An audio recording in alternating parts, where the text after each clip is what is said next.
Ele mesmo falou na coletiva, né? Muita gente lá na frente. Falou até, o Mar destacou aqui, num 3-1-6. Joga todo mundo para frente, todo mundo pro ataque, tem que ficar lá o tempo inteiro a bola, não pode voltar de lá. É uma maluquice organizada. É um número de jogadores grande no campo de ataque. Gente, basta ver o que ele fez ao longo da carreira dele. Era assim, ele jogava assim. O X9 já deu a escalação, Walter? O X9, vamos ver como é que vai ser o X9. Olha, esse baixinho é brabo, o X9 quebra o olho com ele. Aí a escalação já no jogo de hoje, não. Meu querido, e hoje tem estreia na Copa Libertadores da América de Jorge Sampaoli. E como o Sampaoli vai jogar, meu querido? Pois é, o baixinho é brabo e já tá no cangote desse X9 do Flamengo. Vamos acompanhar o debate que tá muito bacana. Mariano Spinelli, Eugênio Leal, tem o Mário Marra, Bruno Vicari, depois tem um pouquinho de Jovem Pan e também provável time do Flamengo, ao que tudo indica, o time do Flamengo que vai entrar hoje. Então, meu querido, assiste até o final, se inscreve no canal. Vamos mudar esses números aqui, meu querido. Se inscreve no canal, aciona o sino da notificação, amassa o like, beleza? E assiste até o final, não pula, senão vai perder dados importantes sobre a estreia do Mengão, beleza? Vamos lá. Marques, que está lá no Maracanã, é o papel que o Vidal pode ter no time, porque ele não é um titular absoluto, mas a gente sabe que ele tem esse papel de liderança, tinha na seleção chilena, foi contratado também por isso para o Flamengo. Será que realmente ele passa a ser assim um braço direito do Sampaoli, de repente até em campo, Rafa? O que você acha? Eu acho que sim, Bruno, Mário, Eugênio e Marra, porque uma das coisas que o Sampaoli certamente vai fazer nesse início de trabalho é tentar se aproximar dos jogadores que ele já conhece, com os quais ele tem alguma relação desenvolvida em outros momentos, em outros clubes, para poder acelerar o processo de aclimatação interna. E eu digo isso no sentido prático, não só da gestão de elenco, não. Acho que time mesmo. Porque quando o Vidal foi contratado, supostamente, o Flamengo depositava nele uma alternativa boa a uma iminente venda do João Gomes, que acabou acontecendo semanas depois. Na prática, o Vidal não conseguiu atingir o nível físico satisfatório para poder ser fixado como titular. Thiago Maia corre mais do que ele e o Gerson tecnicamente é melhor.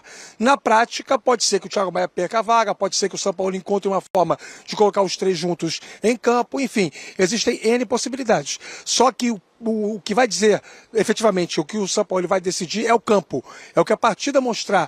O que acontecer nas quatro linhas vai ser determinante para essa tomada de decisão em relação ao Vidal. Mas que ele vai ser importante, já está sendo, para esse processo de gestão fora de campo, eu não tenho a menor dúvida. Dentro das quatro linhas, entendo eu que na cabeça do Sampaoli, pelo que ele conhece dos jogadores, pelo tanto que o Vidal entregou para ele no outro momento, é bem verdade que já faz aí um bom tempo, 7 anos, ele sabe o que esse jogador é capaz de fazer. A médio prazo, se não a curto, o Vidal vai acabar ganhando uma vaga nessa equipe do Flamengo com o argentino no comando. Ô Eugênio, você tem desde o início do ano destacado esse problema no meio-campo do Flamengo, né? O estilo do Sampaoli encaixa com uma ideia de repente colocar 3 jogadores com esse estilo no meio, tipo Thiago Maia, Gerson e Vidal, ou não? Não é o que a torcida e não é o que a gente espera dele? Não é a tendência dele, não. Ele mesmo falou na coletiva, né? Muita gente lá na frente. Falou até, o Mar destacou aqui, num 3-1-6. Joga todo mundo para frente, todo mundo pro ataque, tem que ficar lá o tempo inteiro a bola, não pode voltar de lá, porque se voltar é perigo. Mas, por exemplo, às vezes dá para pensar nos 3, mas como ele fez com o Gerson no Olympique, que às vezes aparecia na área quase como um atacante lá para fazer gol. Ele adiantou muito o Gerson na França, né? Ele estava na composição, mas não nessa posição, Marra. Esses 6, assim, explicando, né? Assim, não é que ele tem ponta direita 1 e ponta direita 2, centroavante 1 e centroavante 2, ponta esquerda 1 e ponta esquerda 2. Não é isso. É um número de jogadores próximos, perto ou dentro do campo do adversário. Da meiuca para frente. Movimentação, tudo. Ele vai ter um ponta, ele vai ter um outro ponta, ele vai ter um cara perto do atacante. Ele pode ser que tenha 2 atacantes mais perto da área e um vindo de trás, tal assim. Calma, vamos esperar a coisa se desenhar. Porque senão parece que é atacar feito maluco. Não, é uma maluquice organizada. É um número de jogadores grande no campo de ataque. Gente, basta ver o que ele fez ao longo da carreira dele. Era assim, ele jogava assim. É a tal pirâmide revertida. Não, e é a volta... Nem sei fazer hoje. E é a volta da origem do futebol, né? Quando tinha Back, fullback, center alfo. Lembra do center alfo? Então Primeiro porque jogo, isso, não é da porque sua época, Não, Mariana. isso aí é pra você tá falando grego. um livro famoso do Jonathan Wilson, né, um jornalista inglês Meu avô me contava sobre isso também. Não é? especializado em tática, é isso. É a pirâmide invertida. Começa com 2, 3, 5 o Isso. futebol. Começa assim. E aí a coisa vai invertendo, tanto que é pirâmide, né? Era mais gente no ataque. Vai invertendo que é o contrário, né? Muitas mudando. vezes hoje você tem o 5, 4, 1. A base lá atrás e a ponta na frente. Até a árvore de Natal do Exato. Ancelotti. E essa proposta de fazer um 3, 2, 5 ou 3, 1, 6 é reverter a pirâmide para aquele início do O futebol. Guardiola, hoje em dia, ele revisita o WM. Com muito mais velocidade, com muito mais... Mas ele revisita o WM. A gente pega os antigos, né? Eles pegam a famosa escalação do Santos de Pelé. Dorival, Mengalvio, Coutinho, Isso, Pelé e Pepe. Eram 5 atacantes. Dorval, né? Agora, Aqui no Maracanã, Dorval.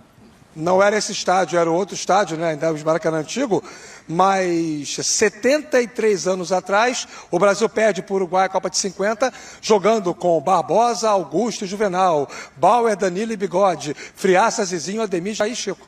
2, 3, 5. É isso. É. E o center alfo é porque era center half. Half, O cara virou alfo. Virou aqui, virou center alfo. É uma Bom demais, proposta de jogar sufocando. A entrevista coletiva dele, ele explica muita coisa sem... eu vim para um time, as palavras não foram essas, mas eu vim para um time que obrigatoriamente trabalha com a bola. E se eu não conseguir fazer esse time ser eficiente com a bola, eu tenho um problema. Porque a história do Flamengo é assim, a qualidade dos jogadores, o Flamengo vai jogar assim. E o Flamengo que ele encontrou contra também, né? Sim. Ele jogou contra, né? Foi talvez não, foi o único jogo do Campeonato Brasileiro dele pelo Atlético Mineiro, do São Paulo pelo Atlético, o único jogo dele em que ele descaradamente não quis ter a bola. A abertura do Campeonato Brasileiro no Maracanã, 1-0, gol do Felipe Luiz contra. Foi. Mas o Flamengo jogou em cima o tempo inteiro, porque ele conhece isso ali, ele sabe quem é o adversário. Naquela época o adversário, agora o time dele. Eu só estou na dúvida desse ponto que o Rafa destacou. Qual? Do Vidal, em curto, médio prazo, ele ser um dos titulares do São Paulo. Primeiro, é que eu acho que ele pode ser titular. Mas a minha observação é em relação à parte física. Porque, do mesmo jeito que tem 6 ou 5 no ataque, perdeu a bola, você precisa fazer a falta rápido, recuperar a posse da bola rápido. Isso não pode desaguar lá nos 3 de trás. E eu não sei hoje a energia do Vidal comparada à energia dos meninos. Eu não estou discutindo a qualidade técnica, tá? Estou falando da energia, que foi mesmo um ponto abordado pelo Rafa. Eu acho que talvez demore mais para o Vidal ser titular. Não é uma questão só do Vidal, de vários outros jogadores do elenco. Até porque quando esse Flamengo E tem o elenco, o tronco titular e o tronco volúvel, né? O tronco variável, digamos assim. Porque uma parte vai pertencer ao time fixo, que vai ser escalado em todos os jogos, e outra parte vai ser do time variável. 5, 6 do time fixo, 10, 12 do time variável. Eu acho que o Vidal entra nos variáveis. O Marinho não saía nunca, o Soteldo não Isso, saía nunca, o Keno não saía nunca, o Arana não saía nunca. Uma base tem que existir. Não, e assim, e eu acho que até esse ponto do Vidal é importante, porque o time que joga num Flamengo ideal ali, que vai estar mordendo, velocidade e tal, as outras equipes vão se preparar exatamente para o único suspiro que eu tiver, eu vou acelerar. Isso. Então, vão propor pode ser o exatamente esse calor para cima desse cara. Então, a estratégia também vai vir do outro lado, né? Ô, Rafa, nessa de um time base, você citou 5, 6 jogadores. Você tem na cabeça quem podem ser? E assim, lá na frente é o Pedro, é o Gabigol, os dois? Voltamos. Se eu tivesse que escolher 5 jogadores hoje com base nas características de atletas que fazem bem ao perfil de jogo do Sampaoli e com base também nas palavras dele na coletiva da apresentação da última segunda-feira, Gabigol pertence ao tronco fixo, Gerson pertence ao tronco fixo, Arrascaeta quando voltar é do tronco fixo, Felipe Luiz quando voltar é do tronco fixo, provavelmente... Torcedores do Flamengo, não caiam da cadeira. Davi Luiz será desse tronco Ayrton fixo. Lucas, não? Se fosse escolher 5, eu acho que seria... E o Ayrton Lucas hoje, sim. É que como o Flamengo tem 2 laterais esquerdos com características bem diferentes, um mais tático, entendimento de jogo, movimentação sem a bola, e o outro mais veloz, técnico, explosão, pode ser até que o Sampaoli ache interessante ter os 2. juntos. Um como terceiro zagueiro, outro como ala. Mas pode ser que um jogue e outro não. O problema outro do Ayrton Lucas hoje do Ayrton Lucas, enquanto o Felipe Luiz estiver se sentindo em condições de contribuir dentro de campo, eu acho que ele ainda tem lenha para queimar. Futuramente vai ser absorvido pelo clube como um profissional de bastidor ou capacitação técnica, ou dentro das 4 linhas mesmo, técnico de base, observação. Alguma coisa ele vai fazer dentro do Flamengo, não tem dúvida. O Flamengo não vai deixar o Felipe Luiz ir embora, porque ele é um cara que entende muito bem o jogo, tem um nível cultural bem elevado e a experiência acumulada de anos e anos jogando no futebol europeu. Mas enquanto ele estiver se sentindo bem, ele tem a vaga dele aqui no elenco. E tendo no elenco, ele vai ter rapidamente no time, porque ele é melhor do que os outros, principalmente na fase defensiva. Mas é uma questão que o tempo vai dizer. A propósito, hoje, além do Arrascaeta e do Felipe Luiz, que estão machucados, também não estão à disposição o Pulgar e o Mateuzinho e o Bruno Henrique. E aí o torcedor pode pensar assim, mas o Bruno Henrique entrou na partida contra o Curitiba, alguns minutos e tal. Então, segundo o Flamengo, faz parte do cronograma de retorno do Bruno Henrique aos gramados, esse processo de pertencer a uma relação de um jogo, não pertencer a outra, e aí o Flamengo vai mensurando etapa a etapa em que momento ele vai fazer parte por inteiro, integralmente, do elenco principal do Flamengo. Foram 10 meses sem jogar. E só para não perder a oportunidade também, Bruno e Mari, rapidinho. Há pouco estiveram aqui alguns integrantes da delegação do Nublense. Eles estão hospedados no Hotel La Barra da Tijuca, zona oeste aqui do Rio de Janeiro, e vão chegar aqui no Maracanã por volta de 7h15, 7h20 da noite para o jogo, que será às 9h30. Conversando com eles, descobri que são esperados 1.000 torcedores do Nublense para ocupar aqui o setor sul, à direita das cabines de transmissão de TV. Para esses torcedores, foi cobrado um valor de R$ 140 o ingresso, que é mais ou menos o valor do ticket médio para a partida de hoje. E os próprios integrantes falavam aqui que é um dia histórico para o clube. Primeiro Libertadores, primeiro jogo no Maracanã. Perfeito, Rafa. Obrigada, viu, pelas informações. Bom trabalho para você e boa sequência, tá? Valeu, gente. Um abraço a todos do Sport Center. Sempre à disposição e até a próxima. Eugênio, você queria complementar só alguma coisinha? Não, só um detalhe em cima do que o Rafa falou. Se o Sampaoli chega e tira o Ayrton Lucas do time, acaba no primeiro dia. Vixe Maria, não dá pra tirar. Hoje, um intocável, o primeiro intocável do time é o Ayrton Lucas. Acho que é talvez o que mais está rendendo na temporada, né? Com o Vitor Pereira, até com o Vitor Pereira. Em 2023 é o melhor jogador do Flamengo. Para avaliar rendimento, quem não entra na corneta é o Ayrton Lucas. Agora, eu vi ontem eu estava vendo lá, né, a gente gosta... Óbvio que é um medidor simples, né? Mas é o que a gente tem de resposta. Quando saíram as matérias, o Flamengo jogará, seguirá com 3 zagueiros e tal, cliquei na resposta. Um show de palavrão, mas assim, muita gente cornetando, muito torcedor do Flamengo virando um pouco a cara de essa sombra do Vitor Pereira não vai sair. Reclamaram de serem mantidos os 3 zagueiros. Ontem a gente conversava sobre não necessariamente serem 3 zagueiros de origem, mas às vezes descer um volante, descer um lateral. E pro torcedor, se esse terceiro zagueiro, não hoje, mas se esse terceiro zagueiro for o Felipe Luiz, ele não vai nem perceber. Então. Porque vai estar o nome ali do Felipe Luiz. Mas faz sentido... Você vai se reclamar se tiver o Felipe Luiz com o Ayrton Lucas.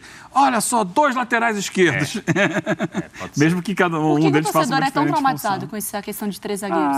Porque, por exemplo, aqui no Brasil, em 89, a seleção brasileira ganhou uma Copa América jogando bem. Um bom momento do futebol brasileiro ali, com Bebeto, Romário, tudo. E o Lazzaroni, um ano depois, foi para a Copa do Mundo e ele propôs, já tinha proposto antes, ele propôs jogar com 3 zagueiros. E isso foi rotulado num país que tinha muito pouco intercâmbio com culturas de futebol diferentes e tal, como um esquema altamente defensivo. E a seleção foi mal na Copa do Mundo. Foi mal por diversos fatores. Tem documentários explicando isso também, a relação entre os jogadores não era boa e tal. Diversos fatores. E a seleção brasileira perdeu para a seleção da Argentina nas oitavas de final, o gol do Canidia e tal. E isso ajudou a aumentar o tom da crítica, pensando que jogar com 3 zagueiros está errado. Ok. O que tal, então, jogar no 2-1-7? Entende? É preciso ter um balanço, gente. É preciso ter alguém para fixar ali. E não precisa ser um zagueiro. Eu falei sobre isso durante o jogo. E é bom que a gente está aqui, a gente faz jogos, né, de diversos campeonatos e tal. O Liverpool vivia um sério problema com o lateral direito. O lateral direito não marca ninguém, ele se manda. O que ele está achando que ele é? Ele está lá no escanteio o tempo inteiro e tal. Como o Klopp, teoricamente, resolveu o problema do lateral direito? Colocando um outro lateral? Não. Fazendo marcarem esse lateral que agora virou volante. Está por dentro. Mas quem ocupou aquele espaço lá? Ninguém. Tá o Konaté como um zagueiro feito louco tentando pegar alguém que vai por ali. Mas o time fica muito mais no campo de ataque. Então, o adversário agora... Caramba, antes a gente explorava lá aquele lateral... Não tem ninguém lá mais. Não tem mais o que fazer ali. MST vai ocupar, porque não tem ninguém. É parte completamente improdutiva. O problema era meu, agora é um problema seu. Porque agora não existe jogar ali. E jogar com 3 zagueiros não precisa ser 3 zagueiros. Pode ser o Felipe Luiz, pode ser o Robertson, fazendo vez de um lateral zagueiro pela esquerda. Pode ser muita gente. Pode ser o Stones, pode ser o Cancelo. Isso é o normal do futebol. Você não precisa entregar para o seu adversário a carta premiada. Ele que se vire para descobrir onde jogar. Estreia de Sampaoli no Maracanã. A gente sempre fala estreia, mas é aquilo, né, Mauro? A gente fala estreia, mas qualquer que seja o resultado, a gente vai falar, não deu tempo dele colocar o trabalho dele. Agora, mas é uma motivação, né, pro time, pro torcedor. Claro, vai ser o time com a cara do Sampaoli? Não. Mas dá uma motivação a mais, até pro torcedor, pros jogadores que estão no Flamengo. O que esperar desse jogo de hoje, depois de uma coletiva do Sampaoli que o ataque dele ataca com 3-2-5, com 3-1-6, que ele vai querer a posse de bola o tempo inteiro. Se ele não conseguir ter a bola o tempo todo, ele vai se sentir fracassado. Já dá pra esperar um pouco disso pelo que ele falou com os jogadores ou não? Deixa eu fazer uma pergunta também. Se o X9 já deu a escalação, Walter? O X9, vamos ver como é que vai ser o X9. Olha, esse baixinho é brabo, o X9 quebra o olho com ele. Aí a escalação já no jogo de hoje, não? Sabe já o time? Não, tem times especulados, mas a escalação, assim, aquela que o cara dá, assim, não, essa aí acaba acertando, ainda não sei. Vamos ver agora à tarde. É uma curiosidade muito grande com relação à escalação, óbvio, né? Se ele vai já fazer uma mudança radical ou se ele vai, por exemplo, jogar com linha de 4, como foi domingo, sem 3 zagueiros e, de repente, povoar mais o meio-campo, usar mais jogadores do meio para frente, porque vai jogar contra o adversário que vai ter um cara na frente e vai ficar entrincheirado se defendendo. É um adversário sob medida para uma estreia, porque é o time mais fraco do grupo. É o time pequeno, que teve uma boa campanha lá no Chile, mas o time foi desmontado, perdeu o jogo para o Racing na estreia em casa, não joga em casa, na sua casa mesmo, chileno, lá na cidade, joga em Concepción, porque não tem um estádio capaz de receber jogos da Libertadores pelo regulamento. Então é um time que deve perder, talvez perca todos os jogos. Então é um adversário para você pensar e vencer bem. Realmente, não digo atropelar, mas você tem que entrar em campo e ver. Não vou ganhar de 1-0. Esse time tem que ganhar bem. Acho que a expectativa é essa. E acho que, assim, no começo do jogo, o que eu imagino que vai acontecer, até porque o Flamengo já fez isso outras vezes, com o Vitor Pereira lá atrás, com o Dorival menos, com o Jesus. Eu imagino que o Flamengo vai ficar, assim, frenético no começo, marcando o time do Ñublense no seu campo, tentando recuperar a bola e tentando finalizar rápido, tentando abrir logo o placar. Eu acho que esse é um bom caminho, até para dar um cartão de visitas para a Flamimimi, que não costuma ir a jogo não, fica mais em casa enchendo o saco na rede social. Mas se tiver um mimizento lá e tal, já baixar mais a bola e fazer o que tem que fazer o torcedor no estádio, que é ajudar o time, pô. Vai lá e apoia o time. Depois do jogo tá ruim, vai, protesta, solta os cachorros e tal, tudo bem. Mas durante o jogo, a função do torcedor acho que é sempre dar uma força pro time. Eu imagino que vai ser um time muito mais ligado. Já no domingo foi, contra o Coritiba, já um time mais presente no campo ofensivo, tentando ampliar o placar depois de fazer 1-0. E eu acho que hoje vai ser assim, porque vai ter um maluco na beira do campo quicando, ele fica quicando, né? Ele pula, anda, quica, né? Ele vai ficar quicando ali, cobrando dos caras. E gosta do jogo ofensivo. Ele adora o jogo ofensivo. E aí vem a questão da formação, né? Como é que vai ser a escalação. Eu imagino que vai colocar Pedro e Gabigol hoje. Depois, aí mais adiante, ele vai botar, como ele falou, vai jogar, mas não vão jogar todas, vai jogar um, vai jogar outro. Vai ganhar gordura para depois. Exatamente. E eu acho que ele vai usar muito o Matheus França. Aliás, ontem o GE trouxe a informação que o Crystal Palace vai mandar lá uns olheiros, lá os observadores, para ver o jogador hoje no Maracanã. E até estava comentando com os colegas mais cedo que, o Crystal Palace, eu fui lá até pesquisar, não faz muitos investimentos altos, né? O jogador mais caro que o Crystal Palace contratou para essa temporada foi o Djokovic, que é um volante do Mali que jogava na França, no Lens. Esse cara custou 22,6 milhões de euros. O Newcastle ofereceu 20 milhões pelo Matheus França, o Flamengo não aceitou. E depois disso o jogador atuou mais vezes, ele virou titular com o Vitor Pereira, fez bons jogos, para mim ele foi melhor em campo no domingo, inclusive contra o Coritiba. Então, não sei se o Crystal Palace, que o John Textor é um dos acionistas, inclusive, né, vai, caso gostem do que vão ver, os campeoníssimos lá logo mais no Rio, chega com grana para contratar um jogador desse, com 30 milhões, não é o padrão, né? Não é bem o padrão. Então, não sei se Tem torcedor que fica preocupado, né? Fala time inglês, mas tem diferentes perfis. Alguns investem mais. A maior contratação da história do Crystal Palace foi o Benteke, aquele atacante belga, que era do Liverpool, 31 milhões. Mas isso foi em 2016, no momento lá que eles estavam lá com um cheque mais estrelado. Eles deram uma respirada agora, mais estrelado. Lá ali, pertinho da zona de rebaixamento. Agora fora de casa de goleada, né? E deve ter menos secação hoje, né, Mauro? Do Leeds. Hoje deve ter menos secação. Vitor Pereira saiu. Eu acho que sim. O São Paulo tem assim, um pequeno crédito que eles dão, né? Depois começa a encher o saco de novo, reclamando, pedindo Jorge Jesus, aquela ladainha. Não, digo de rivais, inclusive. Que o Vitor Pereira saiu. Não, que adora esse assunto. Não, mas o Vitor Pereira tinha coisa do Corinthians. Que foi um problema que o Corinthians ficou olhando tanto para a sogra do Vitor Pereira, não percebeu que o time estava ruim. Quando foram ver, o time já estava perdendo a vaga para Ituano, né? Sofrendo aí nesses jogos aí recentes, contra o Clube do Remo, né? Flamengo lá com o Maringá e o Corinthians lá contra o Remo, né? E o Vitor Pereira não estava em nenhum dos dois. Não teve nenhuma participação, já estava com a sogrinha. Quando o Ituano foi foda. O fumo tá entrando e os caras perguntando, tá quanto o Flamengo lá? Tá perdido. Mas aqui tá ruim também, gente, pelo amor de Deus. Bruno, Vamp nos bastidores estava falando aqui, quero ver a cavalaria que ele vai botar. Será que ele vai inventar? Será que vai começar como o Dorival, ali tranquilo, botando os medalhões para jogar? O que esperar do Sampaoli nesse jogo de hoje contra o Nublense? Lembrando, é jogo para ganhar de 4, 5, para chegar voando. Então, o São Paulo tem algumas coisas que acho que, pegando o elenco do Flamengo, eu tava falando aqui, acho que Everton Ribeiro, por exemplo, ele vai brigar por vaga no meio, não aberto. O Everton Ribeiro é um meia, mas ele gosta de jogar na direita, cortando para o meio, canhoto. Ele gosta de pegar a bola mais pelo lado. Acho que ele vai brigar no meio mesmo. Acho que o lado direito ele vai colocar algum jogador mais de força, mais de velocidade. Ele gosta de ter esses jogadores pelo lado do campo. Talvez na esquerda ele use o que ele fez no Marselha com o Gerson, porque ele tem um lateral esquerdo que vai muito forte no apoio. O São Paulo gosta de ter jogadores bem abertos. Então talvez por ter o Ayrton Lucas, talvez ele coloque pelo lado esquerdo não um ponta, talvez ele coloque um meia, como ele fez no Olympique de Marselha. Eu tenho muita curiosidade se ele vai com os dois centroavantes, que normalmente ele não joga com dois centroavantes, né? O Gabigol, como a gente já falou aqui, ele não é exatamente um centroavante, mas ele é um atacante que gosta de jogar ali mais por dentro, perto do centroavante, ou formando uma dupla, como formava com o Bruno Henrique. Então eu tenho curiosidade, se ele colocar o Pedro Gabigol junto, onde ele vai encaixar o Gabigol mais pelo lado, como é que ele vai fazer? Então eu tenho também muita curiosidade. Eu acho que o Matheus França é um cara que vai ganhar muito espaço com ele. Se jogar bem, o Cebolinha pode ganhar espaço, mas o Cebolinha até agora tem sido muito irregular. Tem a volta do Bruno Henrique. Tem o Bruno Henrique. Na zaga, talvez ele use uma zaga mais rápida, porque ele gosta de defesa bem adiantada, e o Davi Luiz pode sofrer um pouco ali. Então, eu tenho muita curiosidade. Acho que vai ser bem curioso o Sampaoli. Você apostaria no quê? Eu acho que eu apostaria em um dos dois só, o Gabigol ou o Pedro, e acho que ele vai com uma zaga mais rápida. Eu acho.